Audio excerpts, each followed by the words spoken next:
you prepare for a golf tournament? Well, I hit balls maybe 20 minutes, putt a little bit, smoke 4 or 5 cigarettes, drink 3 Diet Cokes, and go to the first tee. Some days I won't even go to the range. Let's go part 2. It's the Daily Puck Drop. It's a Friday edition here on the Daily Puck Drop. I'm broadcasting from the Limbach Lumber Studios, course built by Limbach Lumber Contractors. They got everything for you. Jim Moore is at a park outside of Phoenix, Arizona. Now, we are not coming to you live. We've recorded this. This is old school like we did back in the day, months and months and months ago.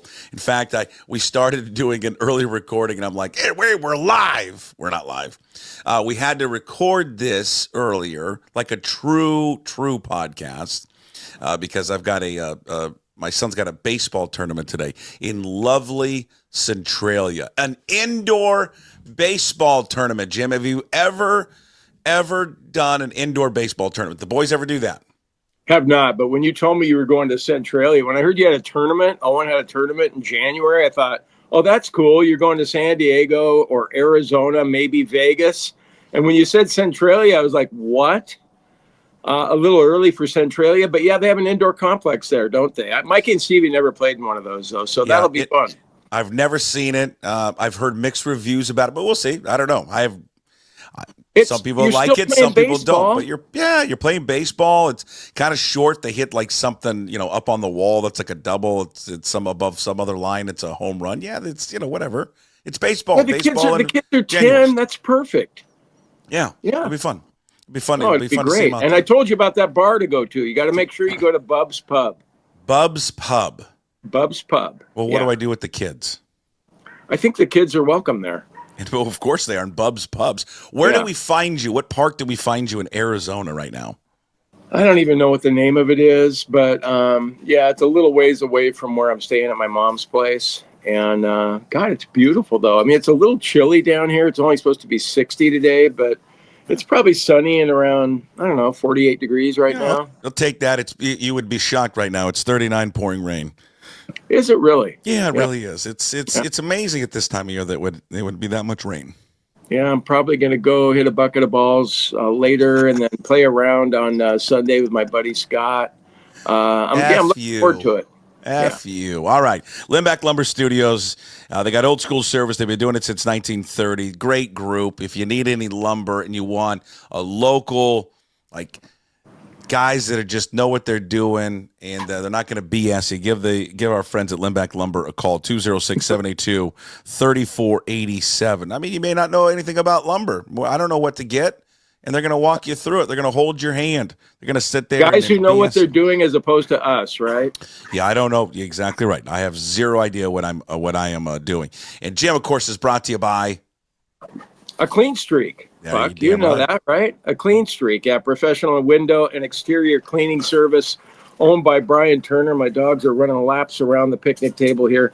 They're proudly serving Island and Skagit counties for more than 10 years. I've talked about some of the services A Clean Streak offers, but the one that I haven't told you that much about is the window washing. Nobody likes to wash windows. We always end up getting streaks and you can't quite get them out.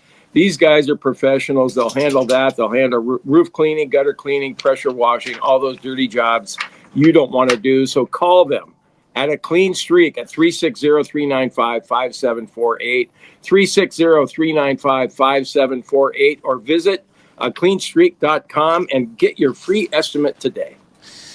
Sorry, I was distracted. Now, aren't I? Yeah, you're I used great. to really suck. I'd be like, O'Reilly Auto Parts, better prices every day. I thought you were great. I was just distracted. I was just scrolling down my PGA leaderboard to see where my golfer is for this week, and shocker, he's damn near the bottom. You took the Canadian? I took Corey Connors because I wanted to take Connors last week, and Connors played great. I'm thinking, well, he played great last week. He'll follow it up at the Sony. Nope, he didn't.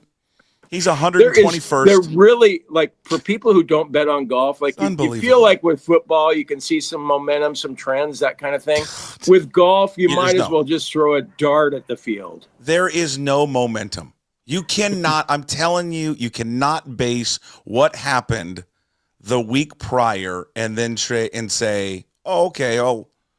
that trend will carry over to the next week. It never does. It never, ever, ever does.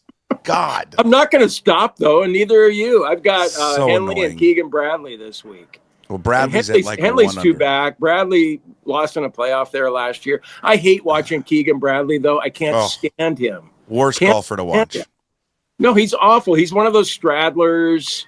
And then he does the stupid thing with his fingers and his thumb. He takes forever. The going up and starting back on the tee. God. Annoying.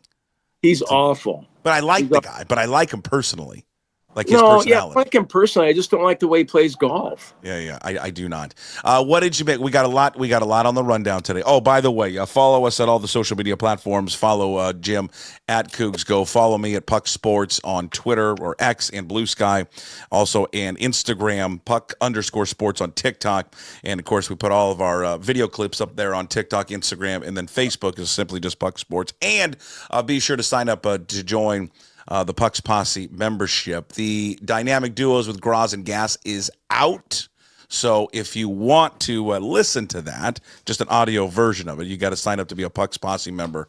Sign up today for as little as $5 a month. Oh, and I got to remind myself, because coming out also later today is going to be my conversation did a few weeks ago with O'Day football coach Monty Kohler. He's great.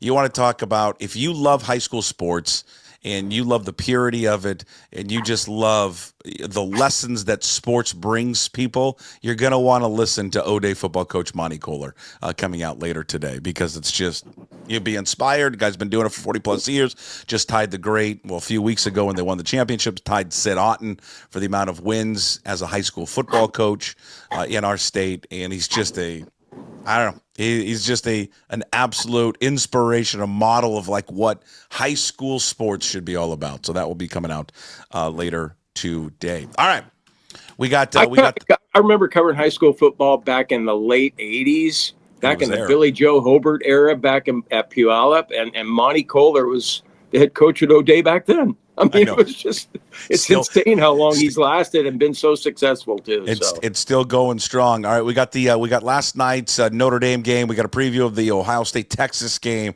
There's names coming out for the Seahawks candidate search we'll get to. The Jimmy Rogers press conference, Mariners arbitration, all of that. Let's just first go down the rundown. The Notre Dame-Penn State game, kind of a snooze, well, it was a snooze fest for the first three quarters. And then the fourth quarter, boom, bam, just bam, bam, bam, left and right. Yeah. Felt bad for the underbettors in the fourth quarter. Yeah. Were you one of them? No, but I always watch games knowing what the over-under is and, what the line is. And you probably at halftime thought, geez, 10-3, 45.5 is the number. I'm under for sure, especially the way Notre Dame was being dominated at the line of scrimmage, Puck, on both lines of scrimmages. Oh yeah. Nick Saban talked about that.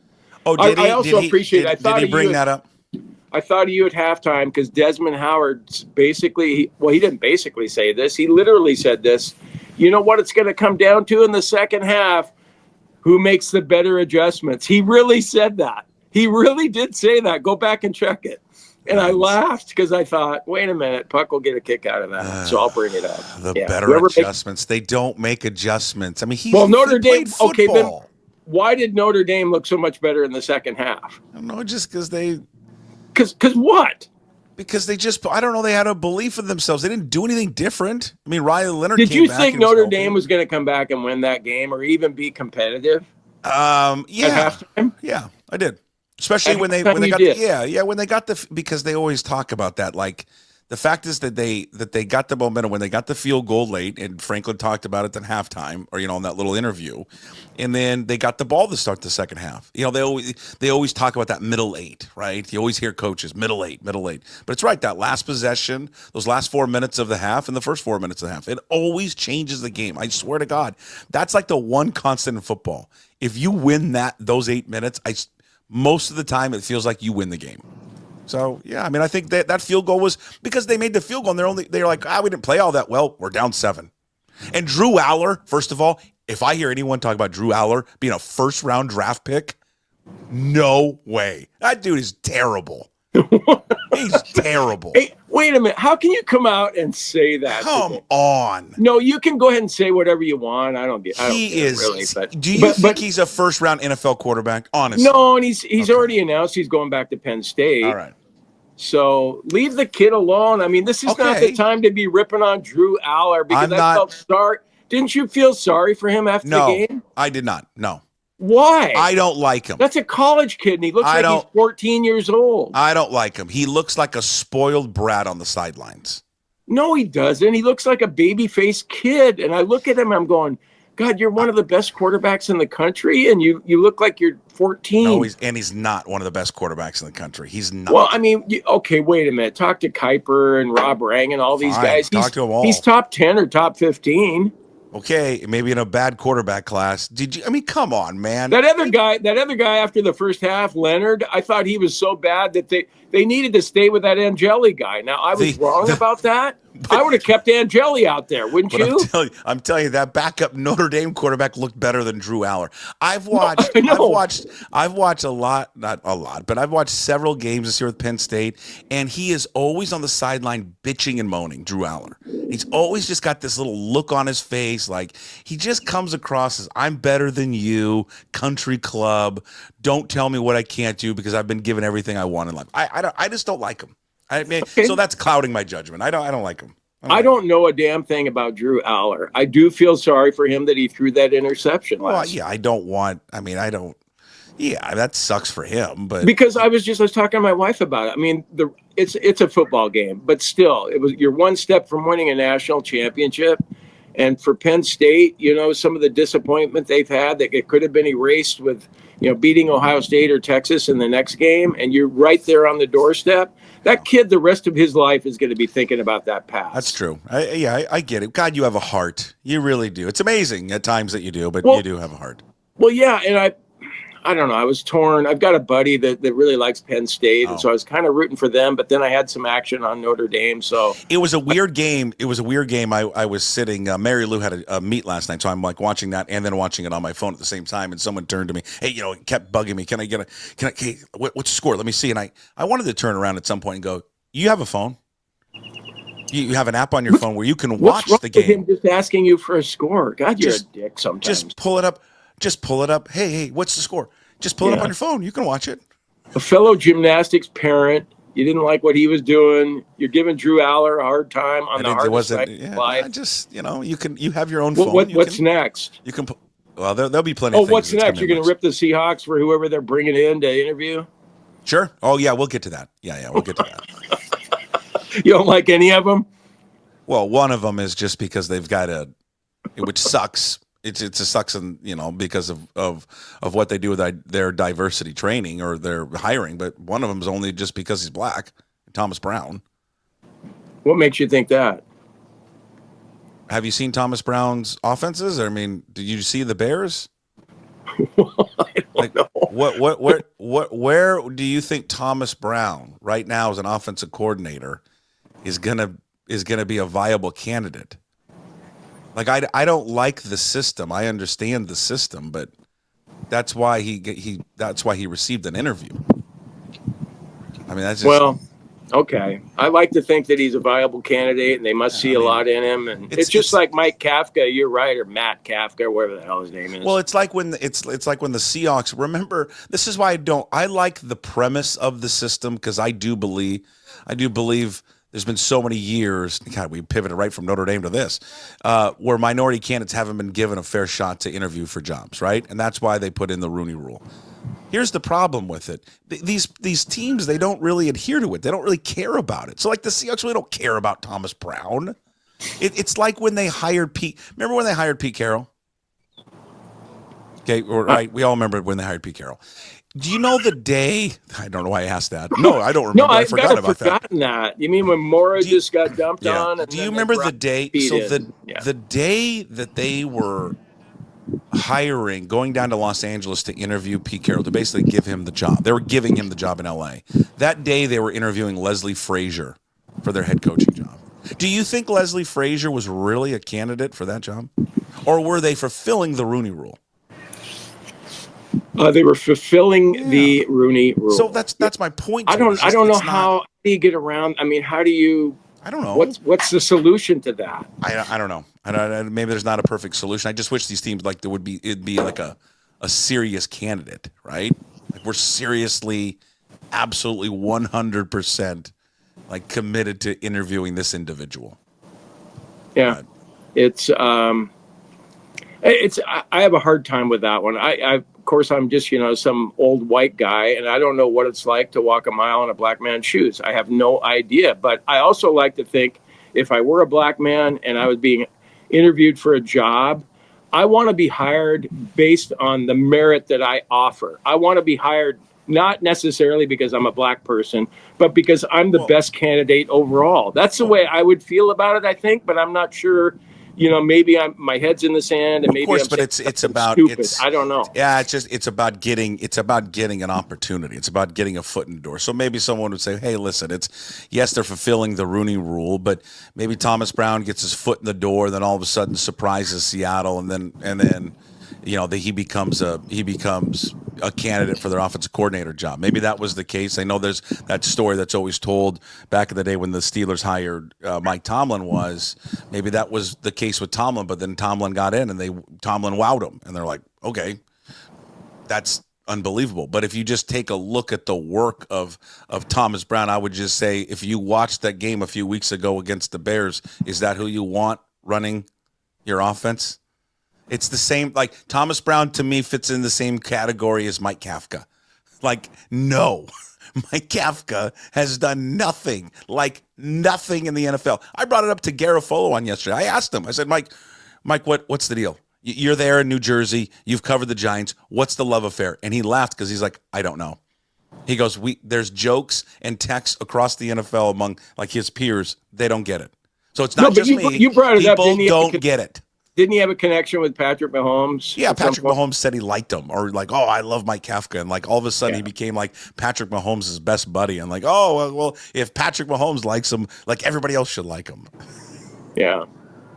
Well, we'll see what happens here, but it's just going to be the same old, isn't it? If the offensive line stays the same, I mean, the guy's going to be handicapped coming in, trying to have those, overcome those hurdles.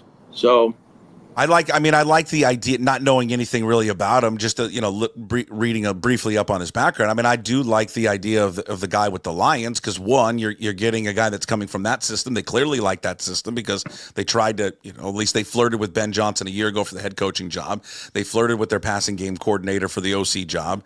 The fact that he is interviewing for the offensive coordinator position this week, and he double dips because he's the offensive line coach. And what do they need help with? What's the biggest issue on their football team is their offensive line. So what's that mean for Scott Huff? You think his job is on the line? I would think that whoever they bring in, that Scott Huff's not going to be there. No. And really, I'll just ask, why would Scott Huff come back? Why? What did he do? They were terrible this year. Like, if we're going to hold, Ryan Grubb accountable, why are we not holding Scott Huff accountable? The offensive line wasn't good. I know, but again, what did he have to work with? Well, but no, because I've heard all these people. Magically develop these guys once he takes over. Hold on. But Jim, I've heard of all these people that wanted Grubb out to cite the following: it's your offensive coordinator's job to scheme around your offensive line. So isn't the offensive line's coach to somehow take the at least the positives or the strengths of that offensive lineman and feed into that rather than the negatives? I just think whoever's going to Macdonald must have seen something in Scott Huff that he didn't see in Grubb. Maybe didn't have the personality conflict there and understood what the issues were there and thinks that he's got an upside, whereas he didn't feel that way with Grubb. Maybe he likes him. Maybe him and Huff are buddies. Could be. Yeah. No idea, Puck. I also don't think Scott Huff became some bad offensive line coach in a year. I mean, that's the other thing. Yeah. I mean, they had the best line in the country at Washington, and then he goes to this, and there's probably a transition period too for an offensive line coach going from college to the NFL. So when I going just back to the Notre Dame game real quick, is there a conflict of interest? Because someone asked me when we were watching the games, like, who do you root for? I'm like, I don't know. I don't like either team. I don't know I didn't know who to root for last night. Normally, you go into a game having a rooting interest in someone.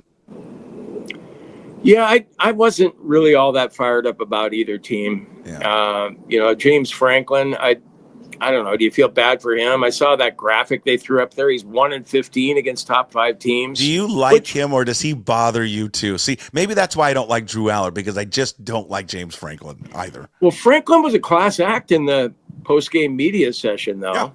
Yeah. I mean, he really was. I was a little surprised by that. Well, you know what got him in trouble? Did you know what he did at the press conference, the pregame press conference, right? Did you see all that?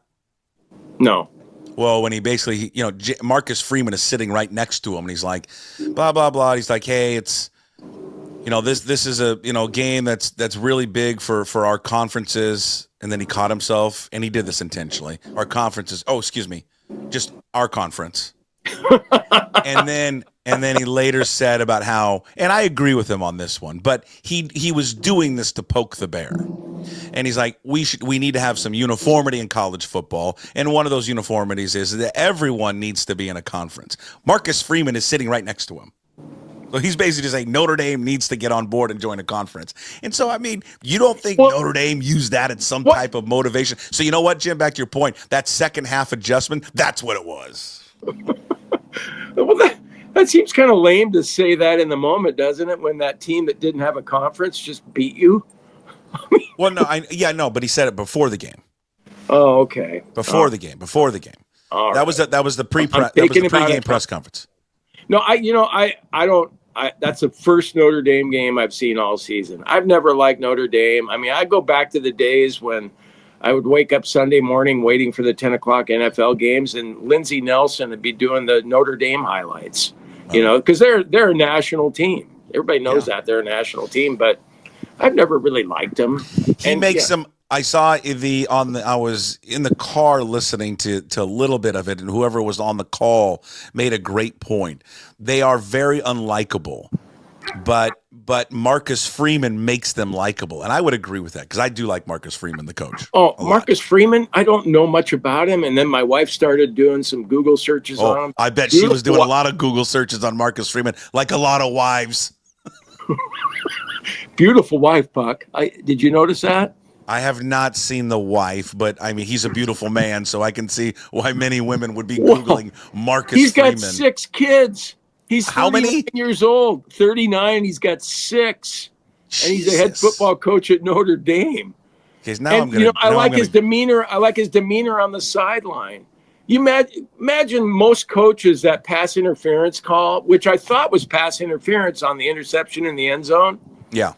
I thought it was, and everybody's making a big to-do about it. And he was just kind of laughing. That was his way of assessing the situation, I guess. He wasn't happy with it, but God, most coaches have been going apeshit. So, Marcus Freeman, good-looking family. God, good-looking family. Yeah. Good-looking family. Yeah, I like him. He's and he's already getting NFL interest. In fact, there was a report I think that came out before the game about the Bears having interest there in Marcus Freeman. You saw who the Bears wrapped up an interview yesterday with, huh? Pete Carroll. Oh yeah, give him the job. You see, Pete's going to interview with the Raiders too. Perfect, love it. Dugar and I talked about that on yesterday's show, and he said, and I thought Mike brought up a great point. He said, you got 2 storied franchises who haven't been good in a long, long time, and you know what they need? They need culture and stability. There is no one better if they want to make a hire that's going to bring in culture and stability than that guy. No one. And he's going to be motivated. They got to give him another shot. He's still got juice left, doesn't he? I mean, I know he's 73, but everybody looks at him. Shit, he looks younger than me. I'm 67. So he got more juice than almost every coach in that league. Yeah. And boy, would he make the most of the opportunity, wouldn't he? Sure he would. Because that would be he would know. He'd be grateful for the last shot that he's going to get, and he'd make the most of it. Think about all the guys that he'd bring back with him, all the guys that are coaches now. Isn't KJ Wright a coach? Wasn't KJ Wright with the Niners? He'll bring KJ Wright on. Ken Norton's back. Which offensive coordinator did he kick to the curb will he bring back? Let's go. Let's spin the wheel. Come on now. Who do you want? Jeremy Bates? Woo, woo, woo, woo. Shane Waldron? Woo, woo. Darryl Belvin? Woo, woo, woo. Who else? Was another one in there? Oh, Brian Schottenheimer. I don't know. Batesy. The wheel is back. He'll spin. He's going to spin the wheel on his offensive coordinator. God, and he's got a USC quarterback he can work with there in Chicago. He's got that. He's got that connection. The Raiders. Yeah, I don't know. I think it'll be interesting. Be interesting to see what he does. Yeah. If they make. How about pairing up Minshew and Pete Carroll? There you go. Yeah, I think so. Maybe Gardner Minshew goes into coaching. He's talked about that actually in the past, going into coaching. Hey, moving on. What did we think? Did you happen to see or did you read the comments from new head coach at Washington State, Jimmy Rogers? What did you make of the Jimmy Rogers press conference? I sat in my office and I was watching with intent yesterday the press conference. Your thoughts?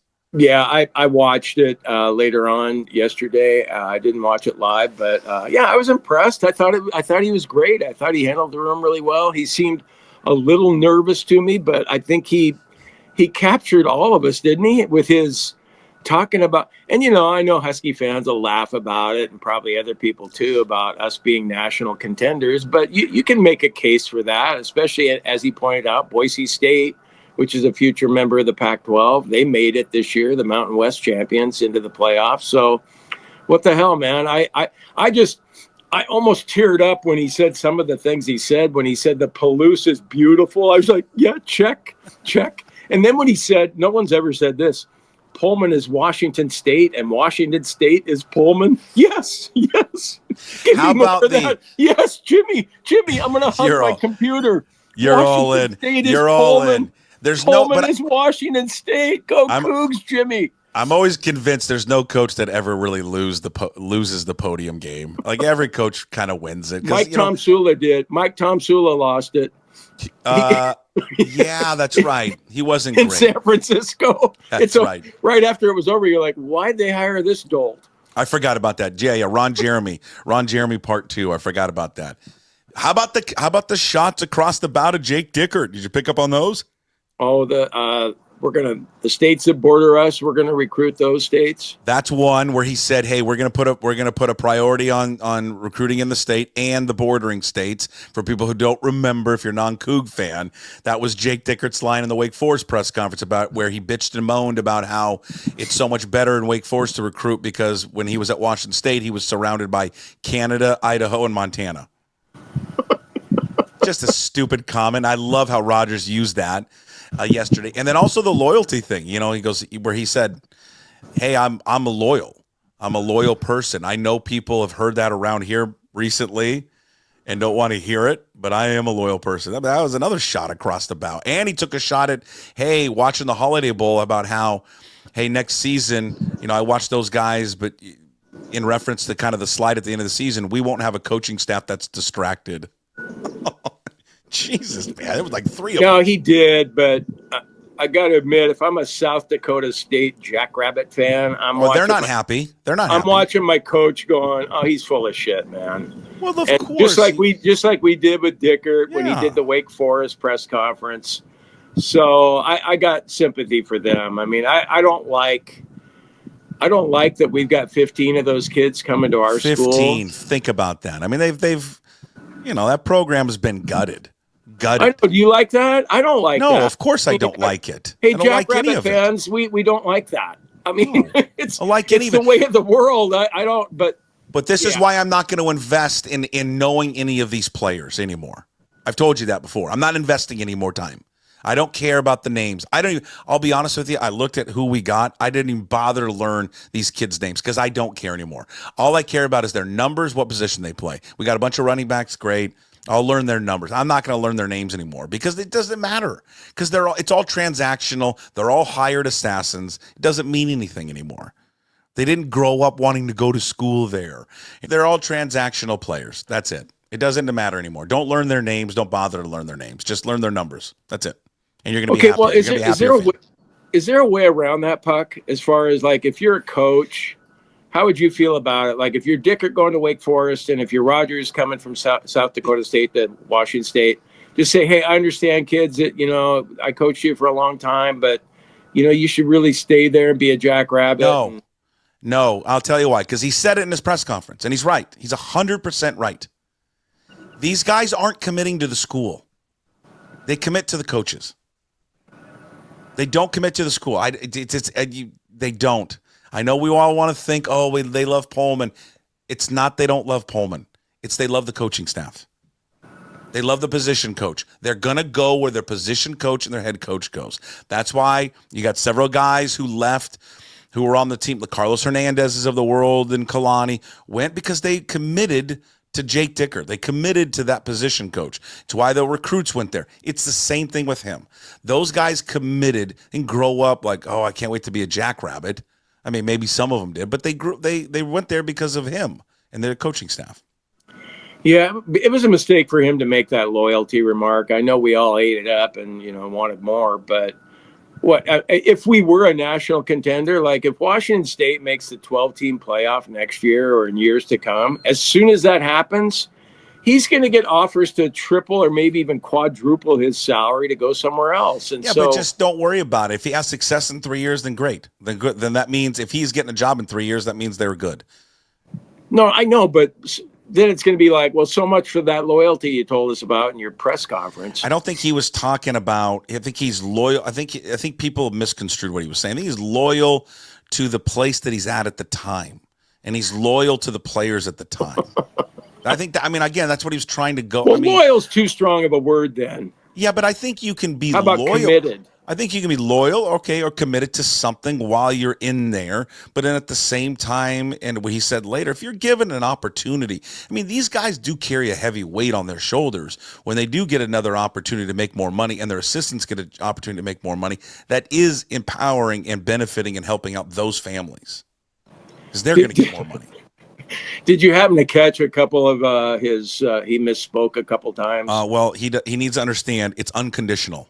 Yeah, it's unconditional. It's not unconventional love. It's not unconventional love. I'm thinking unconventional love. I wonder what that's like. I don't know, but unconventional love, I'm thinking three-way. No, I know. That's immediately what I thought too. Unconventional love. God, Jesus, what are they do? What are they doing there in South Dakota? I'm in. Yeah, it's unconditional love, Jimmy. It's okay. I know. And I've never heard it called unconventional love. And he did it. I thought, shit, I missed out maybe in the 70s, this unconventional love. And he did it twice. That was the beauty of it. He did it twice. Meanwhile, let's just quickly move on because we're making this one short and sweet today. Cougar basketball team. There we go. Yeah, you're worried about that traffic on I-5 South going to Centralia. Yeah, I mean, nice job. Way not to look ahead against a crappy basketball team, and you got just obliterated. It's dumb. Puck, God. I don't even know what to say about it. Okay, number one, that should not be a crappy basketball team that we lost to. That team was 5-13 and 0-4. Are you kidding me? They lit it up last night. Well, one guy did. One guy did. I read where that guard was averaging 11 points a game. 11 points. 40?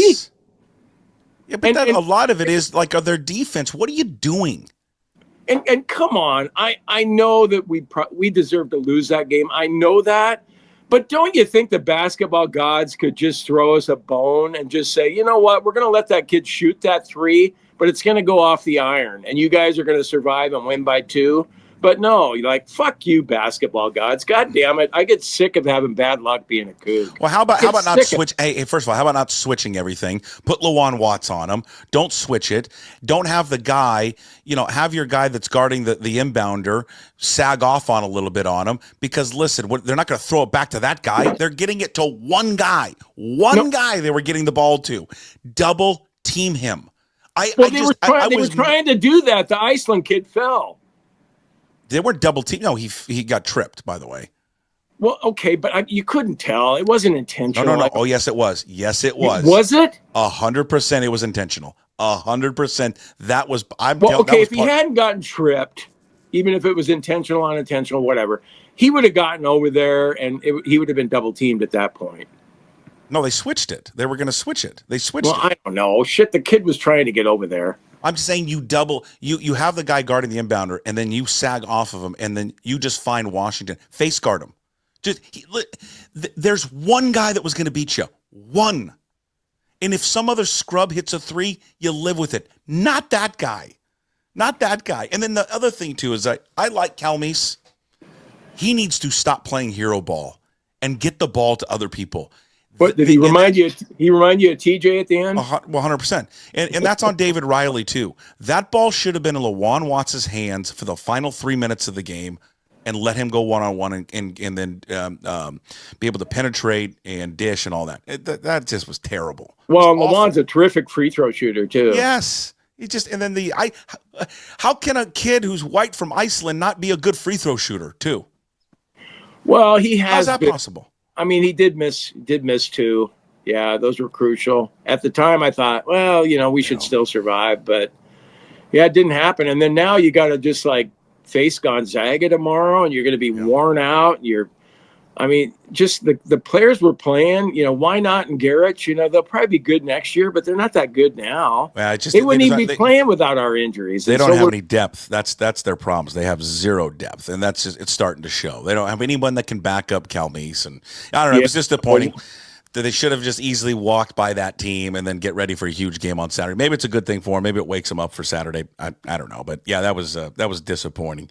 The Mariners reached arbitration with all their players. Rosarina, who gets to look at strikes down the middle as he steps out of the boxes, will make $11 million next season. Logan Gilbert still underpaid at $7.6 million. Cal Raleigh severely underpaid, still at $5.6 million. Kirby gets $4.3, and Trent Thornton gets $2 million for Cal Raleigh, the second largest ever given to a catcher. First year of arbitration, only to Will Smith at $5.2. Okay, nice. Is baseball screwed up? Of course it is. Stupid. I mean, you think about it. These guys are in their prime right now. I know. And they don't get paid until their late 20s. I mean, Logan Gilbert, what's he making? 7? 7.6. He should be making 20 to 25 right now. Yeah. I mean, it's insane. And what's Kirby getting? Kirby's getting $4.3 million. Think about that. I know. How crazy is that? If you're stupid. an NBA player, you're looking at that going, huh? I mean, what? And so then that just even, we know about this window of time the Mariners are in. It's just like, when you've got a good quarterback like Brock Purdy and you're only having to pay him the minimum for 4 years. That's where they are right now. And then they're not capitalizing on that. Cal Raleigh should be making $30 million a year. Of course, and that's where they saved their money. This is why they only had $15 million, because they were spending money on this, and they didn't have any money to spend on any free agents. I know. I listened to Divish and Jude on their Extra Innings podcast yesterday, and it's like, they've got $15 million. Yeah. What they basically just have pennies that they're going out there and saying, "Hey, will you take some of our pennies and come play in Seattle? Where we've got a bad hitter's ballpark, but we still want you anyway because we." When your number one off-season target was Carlos Santana and then you missed on him, that tells you everything that you need to know about their off-season plans. All right, I've got a long drive to Centralia. So you're going to stick around here for this one quick thing, because we're going to wrap it up with Hey, What the Puck, and you're going to love this. It's brought to you by Restoration One in North Seattle, your restoration company that helps you and make them your first call when damages affect your residential or commercial property. 206-817-8917. Visit them online, restoration1.com, the North Seattle franchise. Have you, weeks and months ago, did you follow along the Bryson DeChambeau hole-in-one thing he was doing over his house? Yep. Right, and he was doing it on YouTube and all that kind of stuff, right? Well, then go ahead. It took him forever to do it. 15 days, I think. Yeah. Well, he did a contest where he brought in people, and they had 7 hours to get it done. 7 hours in order to accomplish this, and I can't remember what the payment was. $100,000. Was it $100,000? Yeah, $100,000. So he gave fans 7 hours to make the same 95-yard shot over his house. Oh, that's solid. That looks really good. It's in! No! It's in! What?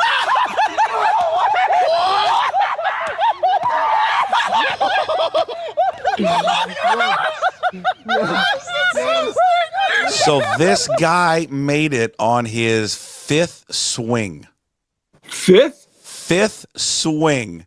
The guy made it 95 yards over DeChambeau's house. Okay, were there any parameters based on, did you have to be a 5 handicapper better? Because you'd have windows broken with guys that are 10 or higher. I don't know. I haven't read that, but you bring a great point. That's a great point. Yeah, probably. There had to be something. And that guy had a good swing. He had a great swing. Great swing. Puck, they bring me in. If DeChambeau brought me in to do that. I would break the window. Yeah, I might be able to, get close on a few shots, but every shot I'd be thinking, God, I might skull this sucker right through one of those plate glass windows. Yeah. All right. That's it. That's a brief abbreviated version there of the daily puck drop. Jim in Arizona outside of the park. I'm going to get in a car and drive to Centralia. So no Lofa today. No Troy wins, our handicapper. No Chris Egan. Enjoy it. It will, you're watching or listening to this. It's been posted at 10 o'clock. So enjoy it. Have fun. We'll get back to our regular live show coming up on Monday. Jim, enjoy the sunshine. Enjoy the golf coming up later today. All right. Sounds good, Puck. Thanks for having me. And Bub's Pub, okay? Don't miss it. Get in there. Bub's Pub. All right, we'll do it. Get the fries, all right? Okay. All right. It's on YouTube. When you're at YouTube, please like and subscribe there. Also follow on all the podcast platforms, Apple, Spotify, wherever you find your podcasts, and always up at PuckSports.com. Jim, we'll see you on Monday. As always, go Cougs. And as always, we promise to be better. No shoes, no ties. Would anybody like to smoke some pot? Yeah. I was born to love you. I was born to lick your face. I was born to rub you. But you were born to rub me first. What do you need my address for? We'd like to send out a mailer. Mother of mercy, I don't speak Japanese!